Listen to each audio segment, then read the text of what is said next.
What's up, everybody? Monster Master Godzilla here, and I'm here to continue my reviews of the Spider-Man movies. We're now up to The Amazing Spider-Man. Now, this one is a reboot of the Spider-Man movies, the first ever reboot of the Spider-Man film franchise. And here's this one is done by Sony, and because the first Spider-Man movie is just simply titled Spider-Man, this one they titled it as The Amazing Spider-Man. Like, think about this, guys. It's like comic books. Some comic books, you have Spider-Man, Amazing Spider-Man, Spectacular Spider-Man, Sensational Spider-Man, even Ultimate Spider-Man. So this is basically like comic book-wise, and now here's the thing about this one. This one, they try to make it more accurate to the comic book, where they're trying to make it more like the comic book and stuff. And so Andrew Garfield is casted as Spider-Man instead of Tobey Maguire. And the very beginning shows, this time they delve more into the comic book. You know how in the first original trilogy, it is implied that Peter Parker's parents are dead, which is why he lives with his aunt and uncle in the Sam Raimi trilogy. Well, here, this time they explicitly acknowledged Peter Parker's parents. This time they actually showed Peter Parker's parents, Richard and Mary Parker. And then one time when Peter discovered some dark secrets to it, he ends up being taken into his aunt and uncle. And then after that, as a child, he ends up going more towards to living with his aunt and uncle, and he ended up growing up with his aunt and uncle, and he never saw his parents again after that. Now, this one, they kind of made it more like this one's kind of basically Marvel's spin of like Batman of the Dark Knight trilogy, when they try to make it like the Dark Knight trilogy but with Spider-Man, except it wasn't like dark and gritty as the Dark Knight trilogy. This one it's still dark, but not like darker, not like Dark Knight dark. It's basically this one's like a Marvel spin of Batman Begins, where this time where they try to make it more like the comic book, and this time Mary Jane Watson's not in this one, because they're trying to make it more like the comic book where he'd started out dating Gwen Stacy. Yes, that's right, folks. Peter Parker dated Gwen Stacy before dating Mary Jane. And so they had for the villain of this movie is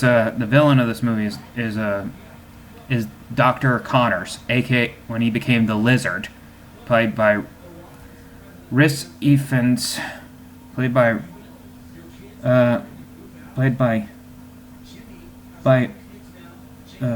trying to look for it. I'm trying to look for the name of it, and it's trying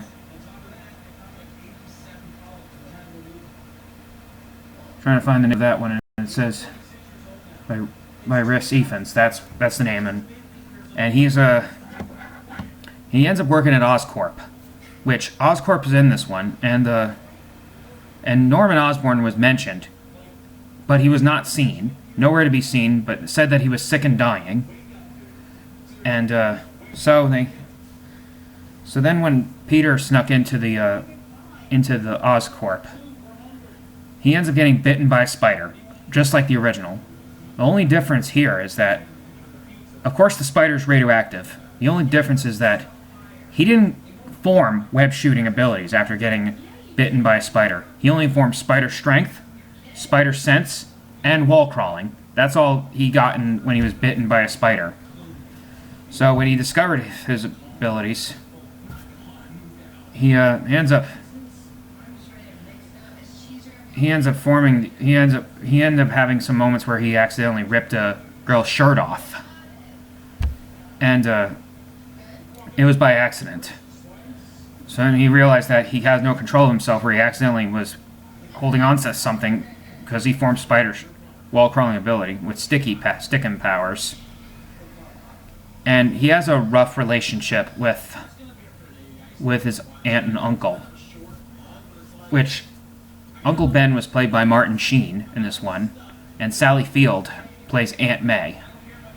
Now, I don't really care. I mean, they all did. I mean, Sally Field did a good job playing Aunt May. It's just weird thing is that when they played Aunt May, she's in between not too old or too young, and we will discuss that in detail later when we get to Homecoming. All right, so they had a. So then they introduced. But then Uncle Ben, he had a rough relationship with Peter, which, if they of course argued, and Peter was trying to know the truth about his parents, and of course they. Oh yeah, I forgot to mention. While in high school, when Peter tried to save a student from Flash Thompson, this film actually acknowledged Eugene's real name, which his real name is Eugene. And he said, "Let him go, Eugene," which embarrassed him in front of the whole students. It basically found out his real name is Eugene Flash Thompson. And of course he gets his butt kicked. And he caused damage with his spider strength at the gym, causing Uncle Ben to pay for the damage that he caused. So when Peter ends up having a rough relationship with his Uncle Ben, he ended storming off and broke a glass door. And when he went to the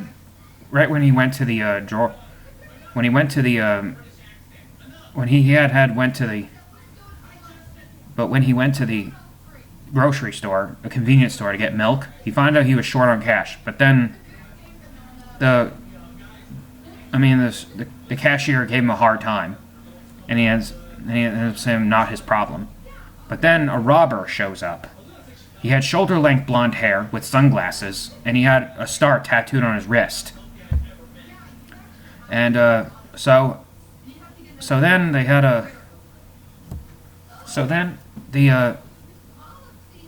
when Peter let a criminal get away, he said, "Not my problem," which is pretty much reminiscent of the very first Spider-Man film in 2002.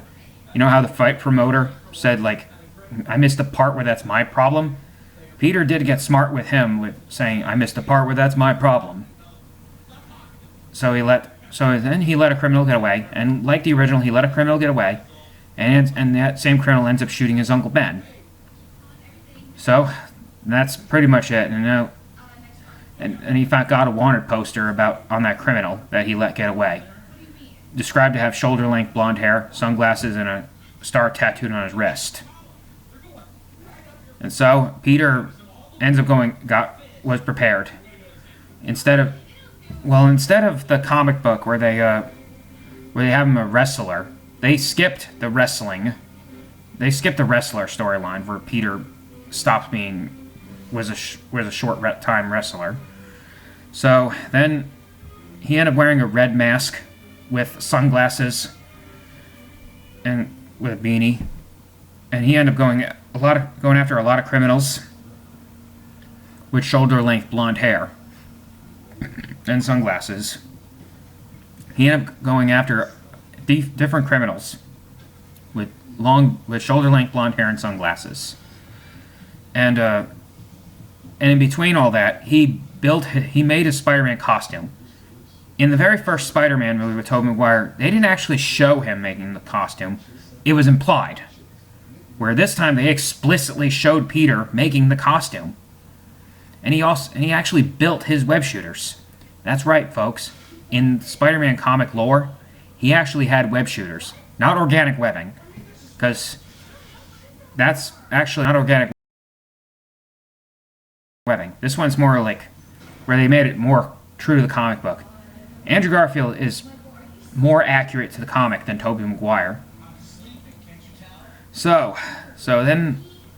after he finished then there was Captain George Stacy, played by Dennis Leary, which is this guy right here, and he ended up going after Spider-Man.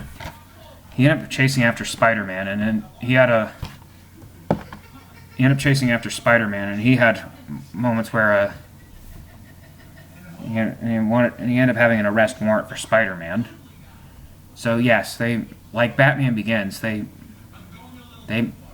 police end up thinking of Spider-Man as a criminal. They end up chasing after him, and when he's trying to do what's right. And so the villain of the movie is the Lizard. Dr. Kirk Connors had lost an arm. He had one arm. He lost an arm, and he was experimenting on lizards. Some lizards can grow back their tails. So he was trying to make an experiment where he can grow back limbs. So he tested it on a mouse who was missing a leg, and it worked at first. And he even tried it on himself. It worked at first, but side effects caused Dr. Connors to turn into a giant lizard, reptilian beast. It even caused the mouse to become rodent and lizard and reptile hybrid, which is a big messed up experiment. So Spider-Man ends up going after the Lizard, and when he was chasing after the Lizard in the sewers, he battled the Lizard for the first time, and then when he lost his camera, the Lizard found Spider-Man's camera, and he says that the camera had Peter Parker's name on it. So he ended up finding out who Spider-Man really is. So then the Lizard ends up going after Peter Parker in high school, and so the Lizard found out who Spider-Man really is, and Spider-Man ends up battling the Lizard in the school, and the police still went after him after that. So and of course during the first battle with the Lizard, during the first battle with the Lizard, Peter was supposed to get the organic eggs, but he ended up being thrown off and forgot about the eggs. Yeah, Peter was having a hard time dealing with balancing his life as both Peter Parker and Spider-Man in the beginning. He was trying to learn with great power comes great responsibility, like his Uncle Ben was trying to say, but it was a drawn out phrase, which I don't remember that phrase. I don't remember how Uncle Ben worded it in this movie, because that was too long and drawn out. Because the original Uncle Ben said it better. So then during the first battle, he and Aunt May argued over the fact that he forgot the eggs. So, and at the school, Peter and Spider-Man and the Lizard end up getting chased down by the police. And in reality is they made this Spider-Man movie a little more realistic. Like, Spider-Man doesn't have the money to get a new suit, to make a new suit. So he wore his current suit that it was all rips and tears. It had rips and tears, like on his chest. It was battle damaged during the first fight with the Lizard. And so yes, the costume you see looks like this. And it was a little different. And like the lenses are different, and has more blue on the hands there's a little more blue on the hands, and has a red streamline on his legs. And so, also during the first battle, Andrew Garfield, also Spider-Man ends up saving a little boy from a car, and the little kid, after the little kid ends up being rescued from Spidey on the bridge, they end up finding out who he is. I mean, the civilian says, "Who are you?" And he said, "I'm Spider-Man," he says. And he swings away. And so then after the civilians end up being chased down by the Lizard, so then in the next battle, the Lizard ends up going against the world as ends up going against the city with chemical, where he's trying to turn everyone into giant lizards. Spider-Man ends up going after the lizard, and just when he was almost getting it, just when he was about to go after the lizard, the lizard Spider-Man ends up getting shot in the leg by one of the cops. He survived that, and so they end up going after the cops end up going after Spider-Man, and right when the police end up shining a light on him on the helicopter, one of the officers successfully shot him with a taser bullet, shot him with a taser dart, and it knocked him out on the ground. And one of the officers successfully put handcuffs on him, and then Captain Stacy ends up finding Spider-Man, and then unmasks him, and ends up unmasking him. And he found out who Spider-Man really is, right when he tried to hide his face on the police. And he ends up showing his face to George Stacy, to Captain Stacy, and then Captain Stacy was shocked to see that Peter Parker is Spider-Man, he talked Captain Stacy into helping alongside him. So he's saying that we have to team up and stuff. So he got his mask back and ends up swinging to Oscorp. And Spider-Man was injured at first, having a hard time swinging to Oscorp, so he ended up having help from the civilians with the cranes. So he ends up swinging across the cranes, and so he got to Oscorp, and he fights the lizard. He ends up fighting the lizard, and then during the final battle, the lizard ends up unmasking Spider-Man, and he ends up saying, "Poor Peter Parker. No mother, no father, no uncle, all alone." But then Captain Stacy comes out and helps Spidey, saying he's not alone. So Captain Stacy ends up taking on the lizard, only to get killed. And Spider-Man successfully used the anti-serum and ends up like curing the whole world of turning into lizards, and Dr. Connors ends up turning back into, and then the lizard ends up reverting back to Doc Connors. And so Captain Stacy ends up dying after saying, "Stay away from Gwen." So Dr. Connors was arrested. There was a funeral for Captain Stacy. And so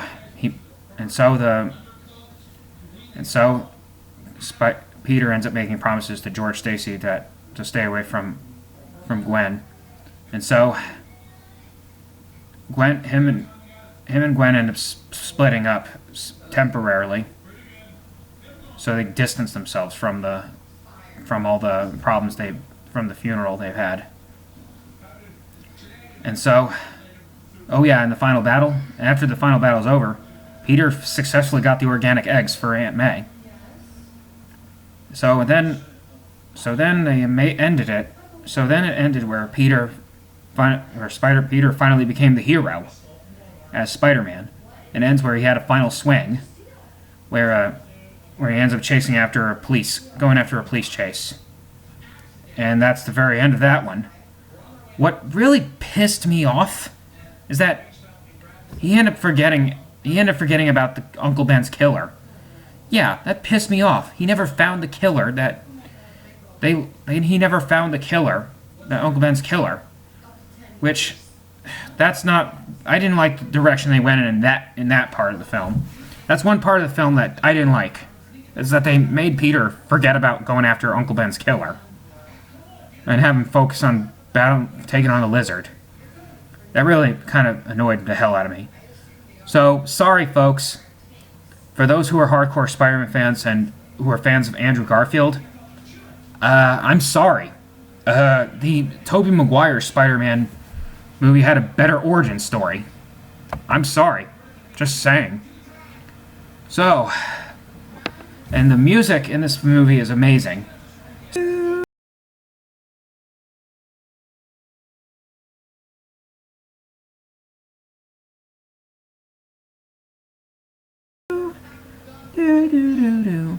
And the music was done by none other than James Horner, who did the music for Avatar. May he rest in peace. And so the music, so the movie, what do I recommend this movie? This one's great. This one's a decent reboot. Not a bad reboot. It's really good. It's fun to watch, but just so you know, it will go. This is where but next movie is where the Spider-Man franchise will go downhill from there. But we'll stay tuned for more, because next we'll be reviewing Amazing Spider-Man 2. And that's all I have to say, folks. And as always, stay awesome, my Monster Masters, and I'll catch you later. And stay awesome, my fellow Spider-Man fans. And goodbye.